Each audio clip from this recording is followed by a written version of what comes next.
Here we have two videos playing side by side. One of them takes up 224 megabytes, and the other one is only 82 megabytes. But they look so identical. In this video, you will learn how to compress a video file into a smaller file so that you can save your storage space, but all without losing quality. So let's check how to do this.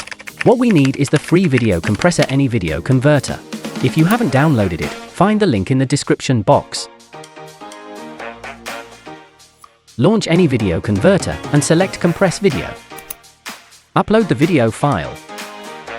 It enables users to batch compress multiple videos at once, which is time-saving to process large amounts of videos. Now go to the compression options. You can compress the video by percentage. The lower the percentage is, the smaller your video file will be. You can also set a specific number and compress the video directly to that size. Then set the output path and format. Finally, start to compress the videos.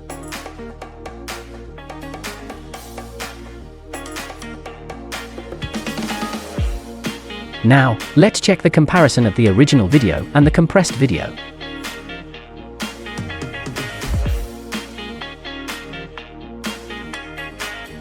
That's all about how to compress a video without losing quality. NVIDIA Converter is a comprehensive toolkit, and there are so many other free tools that are worth trying. So don't hesitate to download it and have a try.